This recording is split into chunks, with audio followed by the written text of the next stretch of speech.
I think those statements cost Israel the ability to reach a ceasefire. They hardened the bargaining position of Hamas, and Hamas understands, and I think quite correctly from their point of view, that they have Western support, that they've been able to fool Western governments with a massive propaganda campaign. Is there truly a famine? Are children really starving and dying in Gaza? There has been so much PR, fake news, lies, that is so untrue, that the world seems to be so gullible and is just willing to just believe whatever they are being told by the fake legacy press and by the fake news generated by Hamas and its supporters. Today, yes, today in Gaza, there are hundreds of tons of food that Israel has provided that's waiting to be distributed. Just listen in to Lieutenant Colonel Jonathan Conricus, who is Israeli spokesperson during the Gaza war. Let him share with you the truth as it is in real life on the ground. Kindly listen into this interview. Kindly subscribe to this channel so that a little bit of light can push away a lot of darkness. The retired Lieutenant Colonel Jonathan Conricus, a former IDF spokesperson, senior fellow at Foundation for Defence of Democracies and the co-founder of Bottom Line Media. Thank you for joining us, Jonathan. How worried are you by the UN saying that nearly a third of people in Gaza are going days without eating? Yes, good day. Thank you for having me on. Frankly, these days, as an Israeli, whenever I hear statements made by anything that has a UN attached to it and it relates to Israel or Gaza, sadly, I don't attach a lot of credibility to those statements. I personally have heard allegations and alarm bells about famine in Gaza for the last year and a half, and therefore I think that they are more politically motivated than factually based. In which and case... therefore, I am not concerned about UN statements. Okay, I am, however, concerned. In that case, Jonathan, just if we leave aside the UN statement then, on Friday, Germany, France and the UK called on Israel to immediately lift restrictions on the flow of aid and for an end to, their words, the humanitarian catastrophe that we are witnessing in Gaza. That's not from the UN, that's from Germany, France and the UK. Indeed, and that is indeed very worrying. I think that statement and the previous statement of 27 countries that said something similar, and the French future recognition of a Palestinian state, I think those statements cost Israel the ability to reach a ceasefire.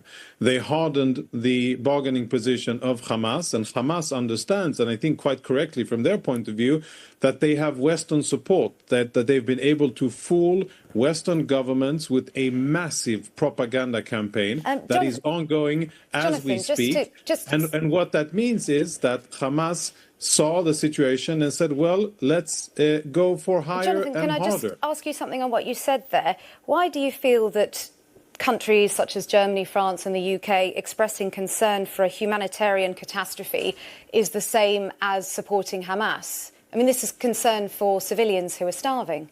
Yes, because the bottom line is what matters, and the bottom line is that, in my mind, the concern is justified, and the concern for civilians, women, children, elderly is justified, and as a human being, I am concerned about them as well, even though they support my enemy. So However, what do you think needs to be done then, Hold on, but let me just complete the answer. However, the issue here is who bears responsibility for the situation. In my mind, when countries blame Israel and put pressure on Israel about the situation, they are doing Hamas a service and they are doing Palestinian civilians a disservice. Because let's be honest about this. The situation in Gaza is Hamas's doing. It cannot be undone by anybody but Hamas. Israel has a duty under international law to ensure that aid gets to civilians. The war won't end until Hamas is defeated. There might be a ceasefire. I hope there is one,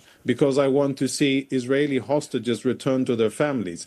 But at the end of the day, after a ceasefire, we will unfortunately have to go back to war because that is what the other side wants.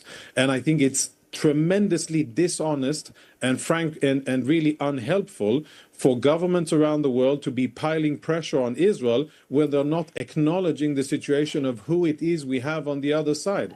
Hamas is committed to destroying Israel. If I just go back to what I wanted to ask you earlier, what do you think needs to be done then to ensure Israel gets enough aid to civilians? So, first order of business would be to demand of UN and other affiliated organizations to stop boycotting Israeli humanitarian efforts and to start working with Israel. I think missing from the very long and elaborate and emotional piece, very biased piece that Jeremy just showed, was the part that the UN has been refusing to cooperate with Israel. Why do you think there were images of skeletal children? Explain. How is that biased?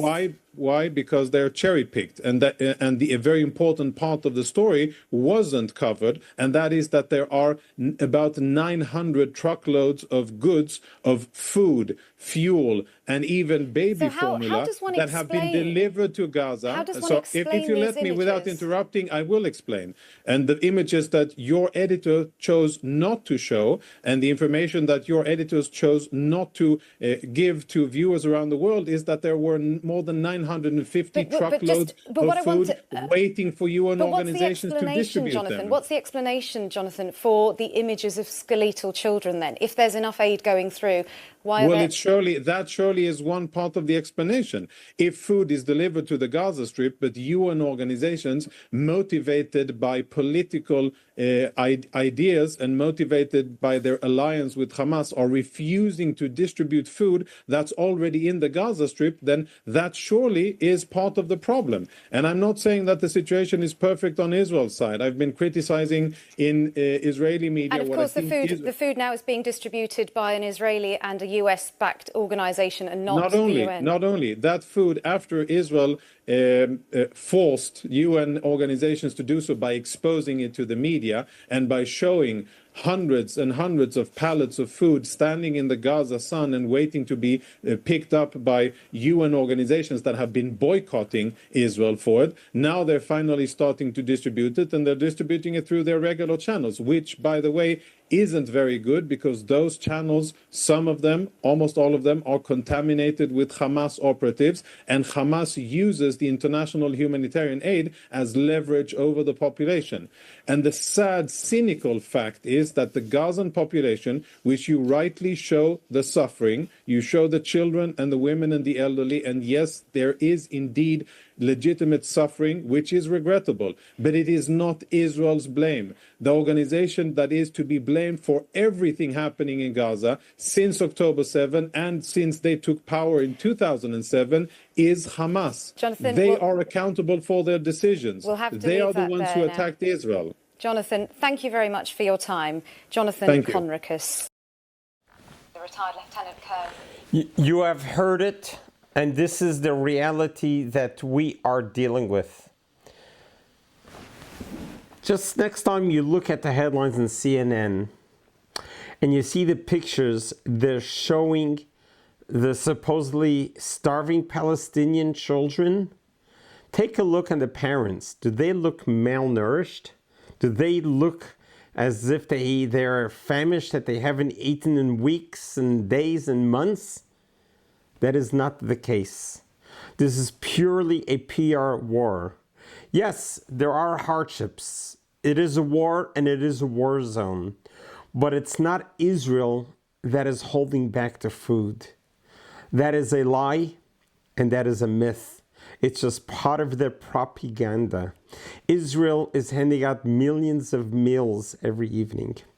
And right now, if you take a look and see the coverage, when Israel brought the press in to show acres of land with pallets and pallets and pallets of food waiting to be distributed.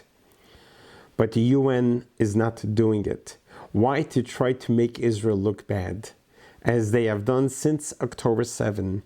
When October 7 occurred, 1,200 innocent Israelis, Americans, and other nationalities were murdered and killed and burnt, beheaded, raped, lost their lives in the most barbaric ways.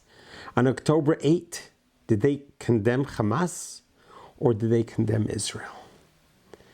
Try to make sense of any of this. Just last week in Syria, they killed 1,400 Jews. Very similar to what happened on October 7 to the Israelis. Did it make it to the headlines? Did anyone condemn Syria for doing this? Look at the double standard we're living with. Why is it? Well, let's pray and we hope that the world would open its eyes and realize we cannot have double standards. Israel has the right to exist. Israel has the right to be. Israel has been through enough the last 77 years. In 1948, when it finally came back home to its homeland, after losing 6 million plus Jewish people during the Holocaust, they finally have a home to be able to turn into a place that they could call home. And in the 77 years that Israel has occupied and built and rebuilt and turned Israel, their homeland, not from occupation, but from living, into a thriving nation that's supporting up to 9 million citizens, a couple million Arabs, with love, with provisions, with citizenship, with a democracy, with human rights. This is the only country in the Middle East that is a true democracy. This country in Israel, smaller than New Jersey, has proven itself to be a benefit to the whole world. All of its innovations and accomplishments in all areas of life, from agriculture to education, to travel to communication, to technology, to medicine, to arts, you name it, Israel's on the forefront and cutting edge of innovation and inventions. And when it reaches a specific milestone, it shares it with the world. Israel is here to be a light unto the nations. Let it be. Stop demonic. How do you say that word? Stop making us into demons, and allow us to show you that we are truly angels. God bless you. God loves you.